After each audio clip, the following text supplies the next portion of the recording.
નમસ્કાર ખેડૂત મિત્રો, ખેડૂત સેવા ભાવતાલ ચેનલમાં સ્વાગત છે। નવો હોય તો ચેનલને સબસ્ક્રાઇબ કરી જો, બેલ આઇકનને પ્રેસ કરી દેજો ભૂલ્યો, જેથી કરીને હવામાન વિડીયો તમને મળી રહે।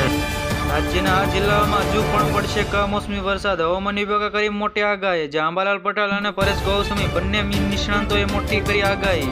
જિલ્લાના હજુ પણ પડશે કમોસમી વરસાદ। હજુ રાજ્યમાં કેટલાક જિલ્લાઓમાં કમોસમી વરસાદની હવામાન વિભાગે કરી મોટી આગાહી। હવામાન વિભાગે આગાહી વચ્ચે ગુજરાતના કેટલાક રાજ્યોમાં કમોસમી વરસાદ વરસતા ચોમાસા જેવો માહોલ સર્જાયો છે। સર્જાયા ડબલ સાયક્લોનિક સિસ્ટમને સક્રિય થવાને કારણે રાજ્યમાં વાતાવરણમાં પલટો આવ્યો છે। જે હવામાન વિભાગે કરી મોટી આગાહી।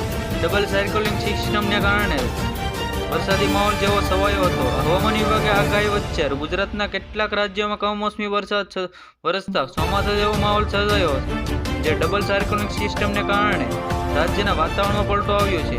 હવામાન વિભાગે કમોસમી વરસાદને લઈને પણ આપ્યું। હવામાન વિભાગે 2 દિવસ વરસાદની આગાહી કરી હતી। આ જિલ્લાના આગાહી મુજબ ગુજરાતના જિલ્લાઓમાં વરસાદ જોવા મળી ચૂક્યો હતો।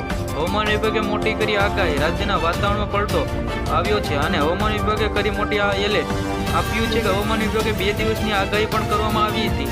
ગુજરાતના કેટલાક રાજ્યોમાં કમોસમી વરસાદ જેવો નોંધાયો હતો। જેટલા 50 જેટલા તાલુકામાં કમોસમી વરસાદ જેવો નોંધાયો હતો।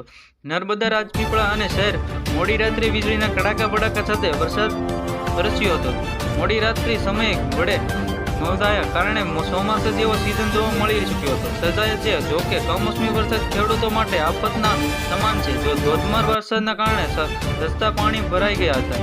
જે ચાલકોને પણ જોવા મુશ્કેલીનો સામનો જોવા મળી ચૂક્યો હતો। નર્મદા, રાજપીપળામાં શહેર મોડી રાત્રે ધોધમાર વરસાદ વરસ્યો હતો। જેવો આવી જ રીતે ખેડૂત મિત્રો ફરી મળીએ, જોતા રહો ખેડૂત સેવા ભાવ।